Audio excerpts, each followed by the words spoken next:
A story from A Bend in the Road by Ranjit Kulkarni. Narration by Rajesh Nair. The guide. Liberation is what we call, sir. They had the cheek to call it invasion, Manoj Kumar, the guide said. He broke into his characteristic loud guffaw that reverberated in the empty surroundings. I watched him shake his head in disbelief as if he had lived the history. A small request for help turned out to be such a big mistake. It took more than 400 years after that to drive them out of here, Manoj said. He watched the Arabian Sea as if in nostalgia and regret. Nikhil and I were in the fort. It was an impressive fort in the small town steeped in Portuguese history on the western tip of India. Our guide, Manoj, was a disheveled man in his late 50s with a week-long stubble and a wrinkled shirt. He dragged his slippers around the monument with us. With a carefree laughter and a happy-go-lucky demeanor, he made the history come alive. "You mean the Portuguese ruled you for 400 years?" I asked. "Yes, sir. 5 or 6 generations of them, over 100 governors and viceroys. More years than the Mughals or the British ruled India. This Nuno, was a dangerous man," Manoj Kumar explained. "Nuno?" Nikhil asked. "Nuno da Cunha. He was in charge of Portuguese territory in India then, in 1535, Manoj said with a reminiscent look in his eyes. He looked like he had a clear vision of that year from a past life. Nikhil and I waited for him to continue. "Nuno attacked you twice. In 1531, he tried. Before him also they had attacked and failed. They want this port for their spice trade," he explained. "But then what happened in 1535? I asked. 1535? Yes, it was a bad year for you," Manoj said, shaking his head.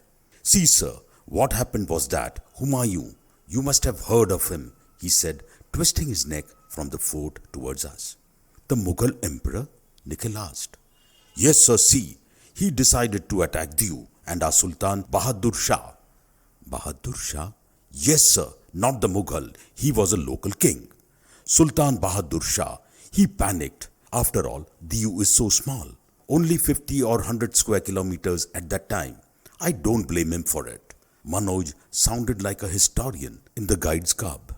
"Anyone would have panicked," Nikhil added, spicing things up a bit. "Yes, sir, but he made the mistake of asking Nuno for help," Manoj said. He referred to the Portuguese general like an old enemy of his family. And Nuno screwed him very badly.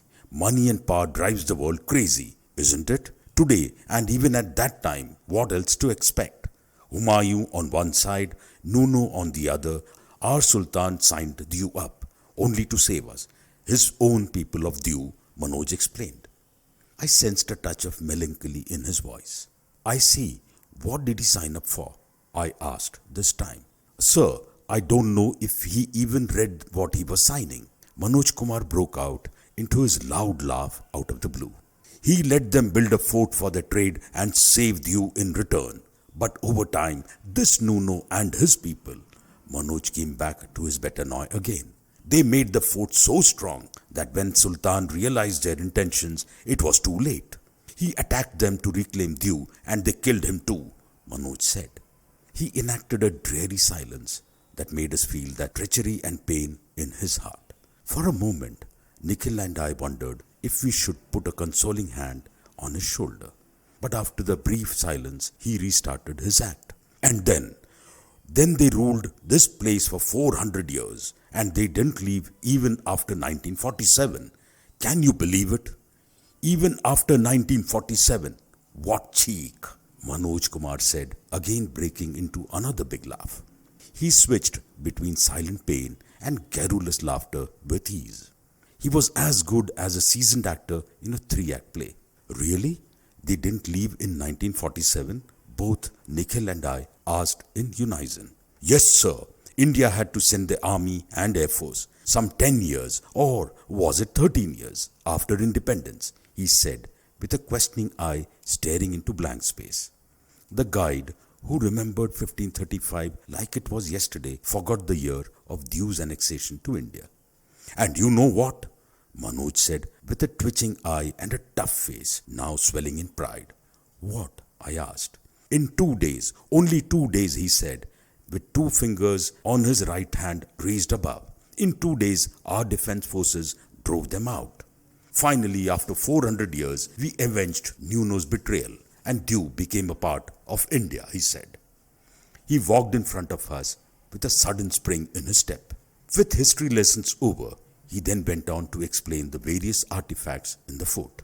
We walked with him past the cannons, the mortars, the moat, and the bastions. We passed them as if they were not remains from the past, but witnesses of history. He acted out how the soldiers loaded the guns on the bastions. He made a big sound to show how the cannons blasted off shells. He explained how the fort saw off many attacks in the 1600s, including a very close one from the Turks. It was a pleasure to see a guide who brought history alive. In a place like Dew, not on the tourist map, it was a surprise. For a man who hadn't seen tourists for a long time, this was amazing. And for someone old and in penury, it was astonishing. He stopped at important points and ordered us to click photographs as if it was our duty. He clicked our photos by telling us where to pose and how. When he came closer to show me the photos on the phone, I stepped back a bit. He reeked of alcohol. His teeth had brown stains. Up close, his crumpled cheeks made him look older than he was. While walking on the steep horseways, he acted like a soldier, with tick-tock of the animal's foot. We reached the topmost point of the fort, which had a lighthouse which was still intact. He told us how ships looked for it from sea for direction.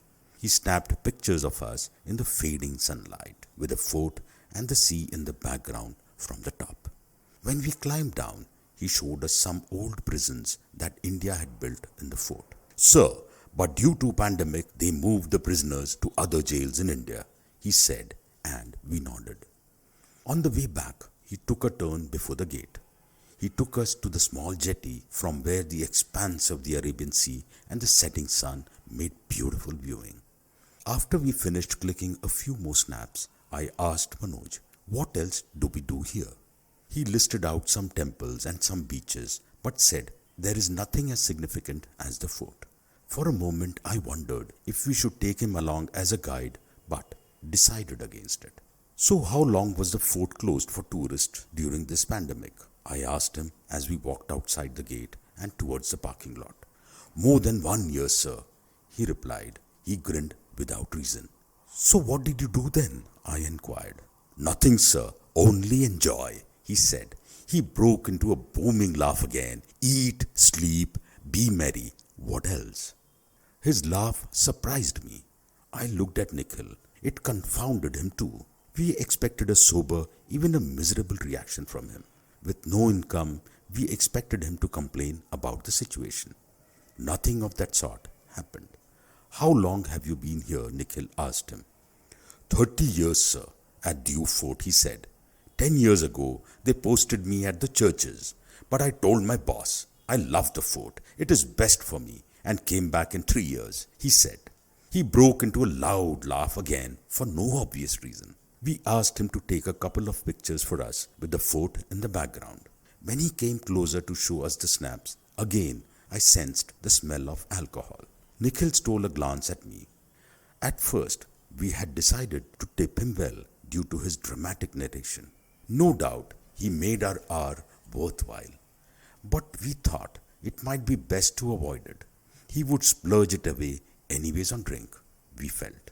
How much are your charges? I asked him before getting ready to leave. 319 rupees, he said.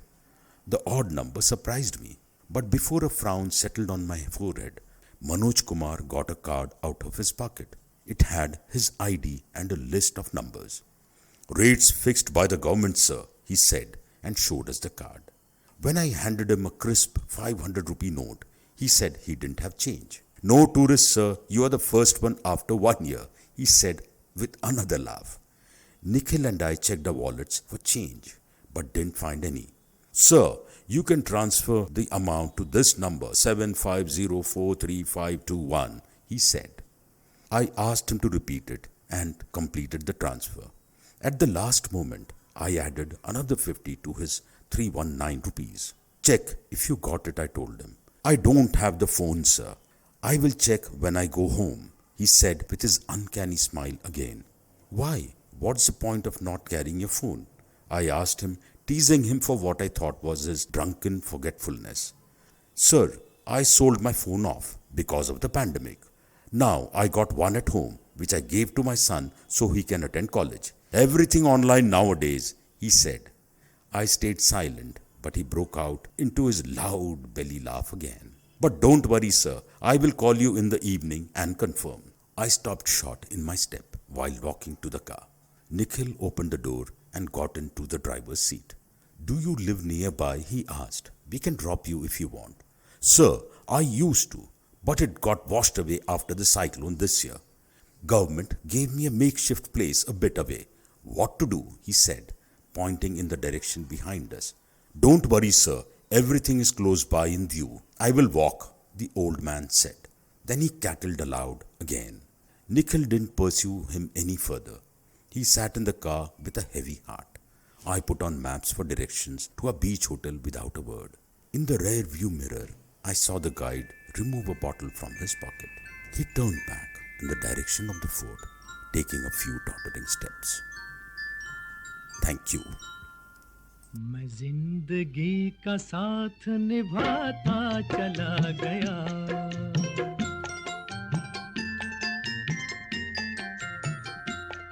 हर फिक्र को धुएं में उड़ाता चला गया, हर फिक्र को धुएं में उड़ा